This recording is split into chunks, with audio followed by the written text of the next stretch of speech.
My dear Gautham டே செல்ல குட்டீஸ் எல்லாத்துக்கும் வணக்கம்ப்பா. இன்றைக்கி மதியமே பார்த்தீங்கன்னா ரிசல்ட் டேட் அனௌன்ஸ்மெண்ட் பண்ணிட்டாங்க. 12க்கு அனௌன்ஸ்மெண்ட் பண்ணிவிட்டு திரும்பியும் பார்த்தீங்கன்னா அதை வாபஸ் பெற்று திரும்பி ஆலோசனை இருக்குது. திரும்பி இப்போ எலெக்ஷனுக்கு முன்கூட்டி ரிசல்ட் வெளியிடலாமா அப்படின்னு சொல்லி ஆலோசனைலாம் போயிட்டு இருக்கு. எல்லாம் நியூஸ் பார்த்துருப்பீங்கன்னு நினைக்கிறேன். அந்த அஃபிஷியல் நியூஸ் என்னென்னு பார்த்தரலாம். அதே மாதிரி பேப்பர் ரிவிஷன் இன்றைக்கி முன்கூட்டியே ஸ்டார்ட் பண்ணிட்டாங்க. அந்த அனௌன்ஸ்மெண்ட்டு பார்த்துடலாம்ப்பா. அதை பார்க்கறதுக்கு முன்னாடி ஒரே ஒரு லைக் பண்ணிக்கோங்க சேனலை. அதே மாதிரி சப்ஸ்கிரைப் பண்ணிட்டு பாருங்கப்பா. தயவு செஞ்சு ஃபுல்லாக பாருங்கள். ஓகேங்களா? ஓகே. அண்ட் உங்கள் பப்ளிக் மெயின் மார்க்கை கமெண்ட் பாக்ஸில் கமெண்ட் பண்ணிடுங்க. ஓகேங்களா? பார்க்குற ஒவ்வொருத்தரும் 10th 12th ஓகேப்பா. அதாவது பார்த்தீங்கன்னா 10th 12th பொறுத்த வரைக்கும் ரிசல்ட் டேட் பண்ணால் May 8 அனௌன்ஸ்மெண்ட் பண்ணாங்க. பட் திரும்பி இப்போ அனௌன்ஸ்மெண்ட் பண்ண ஒரு மணி நேரத்துலேயே பார்த்தீங்கன்னா திரும்பியும் ஆலோசனை பண்ணிட்டு சொல்கிறோம். ரிசல்ட் டேட் பண்ணால் முன்கூட்டி ரிசல்ட்டை வெளியிடலாமா அந்த மாதிரி இப்போ நாங்கள் யோசிச்சுட்டு இருக்கோம். அதாவது பார்த்தீங்கன்னா May 4 தான் பார்த்தீங்கன்னா election result. Tamil Nadu election result யார் பார்த்தா முதல்ல வரப்போகிறா, திரும்பியும் நம்முடைய மு.க. ஸ்டாலின் அவர்களே வரப்போகிறாரா, இல்லை தான் தமிழக தளபதி அவர்கள் டிவிக்கே வரப்போதான்னு சொல்லி எதுவுமே தெரில. அதுக்குள்ளே பார்த்தீங்கன்னா ரிசல்ட்டுக்கு முன்கூட்டி ரிசல்ட்டை வெளியிடலாமா அப்படின்னு சொல்லி ஒரு ஆலோசனை போயிட்டுருக்கு. அந்த நியூஸ் கிளிப்பை ஆட் பண்ணி இந்த போன வீடியோவில் போய் பார்க்காதவங்க போய் பாருங்கள்.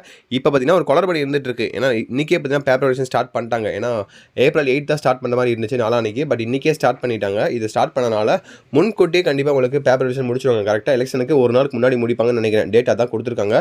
April 22 கொடுத்துருக்காங்க. April 23 பார்த்தீங்கன்னா உங்களுக்கான எலெக்ஷன். ஓகேங்களா?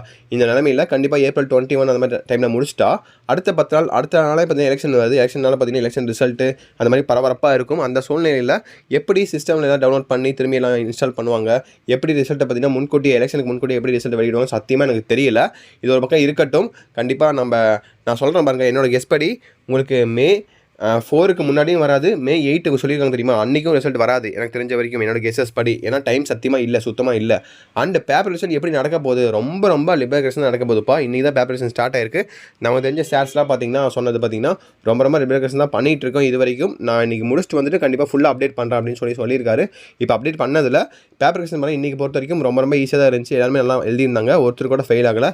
எல்லாருமே சூப்பராக எழுதியிருந்தாங்க. மார்க்கை பொறுத்த வரைக்கும் பார்த்தீங்கன்னா நாங்கள் பாஸ் பண்ண தான் மேக்ஸிமம் ட்ரை பண்ணி நிறைய பேருக்கு பாஸ் பண்ணி விட்டுருக்கோம். நாங்களே நிறைய பேருக்கு வேணால் ஒன்றுமே எழுதலை. பட் இருந்தாலும் பேஜை ஃபில்அப் பண்ணதுனால நாங்கள் பாஸ் பண்ணி விட்டுருக்கோம் அப்படின்னு தான் சொன்னாங்க. திரும்பி நாளைக்கு தான் பார்த்தீங்கன்னா ஆஃபீஸில் இன்னும் நிறைய பேப்பர் திருத்துவோம், அப்போ தான் எனக்கு தெரிய வரும் அப்படின்னு சொல்லியிருக்காங்க. ஓகேங்களா? இன்றைக்கி வேணால் கொஞ்சம் பேப்பர் தான் திருத்தியிருக்காங்க.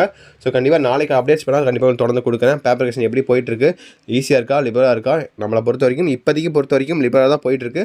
எல்லாத்துக்கும் மார்க்ஸ் பண்ணால் கொடுத்துருவாங்க. ஓகேங்களா? ஸோ ஓரளவுக்கு எழுதி இருந்தால் போதும், பேப்பர் ஃபில்அப் பண்ணி தான் போதும், கண்டிப்பாக எல்லாத்துக்குமே நல்ல மார்க்ஸ் வந்துடும். ஓகேவா? அது நீங்கள் பயப்படவே தேவையில்லை. அதை நினச்சி நீங்கள் பயந்துட்டு இருக்காதீங்க யாரும். ஓகேங்களா? இப்போதைக்கு பார்த்தீங்கன்னா எல்லாருக்கும் ஆல் பாஸ், எல்லாத்துக்கும் ஆயிடலாம், மேக்ஸிமம் ஆயிடலாம். ஓகேங்களா? 10th பொறுத்த வரைக்கும் பார்த்தீங்கன்னா எந்த அனௌன்ஸ்மெண்ட்டும் இது வரைக்கும் இன்னும் வர கிடையாது. ஓகேங்களா? இதுவரை எந்த அனௌன்ஸ்மெண்ட்டும் வரல. அது எப்படி வரப்போகுது, எப்போ ரிசல்ட் வெளியிட போகிறாங்கன்னு சொல்லி எந்த நியூஸுமே எனக்கு தெரிய வரல. அதுதான் ஒரு குளறுபடியாக இருந்துகிட்ருக்கு இந்த சமயத்தில். ஓகேங்களா? ஸோ வெயிட் பண்ணி பார்க்கலாம். கண்டிப்பாக 10th அனௌன்ஸ்மெண்ட் கொடுப்பாங்க. 10th பொறுத்த வரைக்கும் இன்றைக்கி தான் விருப்பமொழி, இன்றைக்கி தான் கடைசி எக்ஸாம் நினைக்கிறேன். ஏன்னா எக்ஸாமே முடியல, பப்ளிக் எக்ஸாம் ஆஃபீஸ்லாம் 5 சப்ஜெக்ட் முடிஞ்சிருச்சு உங்களுக்கு. ஓகே, பட் ஆஃபீஸில் பார்த்தீங்கன்னா இன்றைக்கி தான் எக்ஸாம் முடியுது விருப்பமொழியோட சேர்த்து. ஓகேங்களா? ஸோ வெயிட் பண்ணி பார்க்கலாம். All the best. கண்டிப்பாக எல்லாத்துக்கும் நல்ல மார்க்ஸ் தான் வரும். உங்கள் பப்ளிக் எக்ஸாம் மறக்காம கீழே கமெண்ட் பாக்ஸில் கமெண்ட் பண்ணிடுங்க. அண்ட் உங்களுக்கு எந்த சந்தேகம் இருந்தாலும் சரி மறக்காம கீழே கமெண்ட் பாக்ஸில் கமெண்ட் தட்டி விடுங்க. கண்டிப்பாக அந்த சந்தேகம் நான் போக்குறேன். ஓகேங்களா? ஸோ ஓகேப்பா, சப்ஸ்கிரைப் பண்ணிக்கோங்க. உங்கள் ஃப்ரெண்ட்ஸுக்கு ஷேர் பண்ணிவிட்டு வாட்ஸ்அப் சேனலில் மறக்காமல் ஜாயின் பண்ணிக்கோங்க. டிஸ்கிரிப்ஷனில் அதுக்கான லிங்க்ஸ் நான் கொடுத்துருக்கேன். ஓகேங்களா?